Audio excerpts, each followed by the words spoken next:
अस्सलाम वालेकुम नाज़रीन, मैं इस वक्त रावलपिंडी के शमशाबाद पार्क, जिसका नया नाम इलामा इकबाल पार्क है, वहाँ मौजूद हूँ। जैसा कि आप जानते हैं कि इमरान खान ने 26 नवंबर की कॉल दे रखी है रावलपिंडी की, और वो धरना भी हो सकता है, लॉन्ग मार्च जिसका नाम है। तो उस सिलसिले में उन्होंने ख़ास तैयारी की है रावलपिंडी के शमशाबाद पार्क में, इलामा इकबाल पार्क में। यहाँ पर उन्होंने टॉयलेट्स, आरज़ी टॉयलेट्स जो हैं वो बनाई हैं। इन टॉयलेट्स को देखकर, उनकी तैयारी को देखकर ये अंदाज़ा हो रहा है कि शायद वो यहाँ धरना देने का भी उनका प्रोग्राम है शमशाबाद या फैज़ाबाद के मुकाम पर।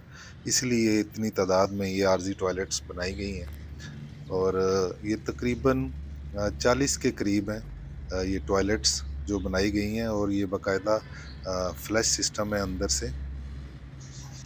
और फ़िलहाल इनको रस्सी से बाँध कर इनके दरवाज़ों को बंद किया गया है, लेकिन ये खोल दी जाएँगी 26 तारीख को। नाज़रीन, ये देखिए कि बड़ा पानी का पाइप डालकर उसके साथ छोटे पाइपों के ज़रिए पानी का हर टॉयलेट के अंदर ख़ास इंतज़ाम किया गया है, और ये तमाम ग़ालिबन सरकारी ख़र्च पे किया गया है। रावलपिंडी के शमशाबाद पार्क, जिसका नया नाम जो है वो इलामा इकबाल पार्क है।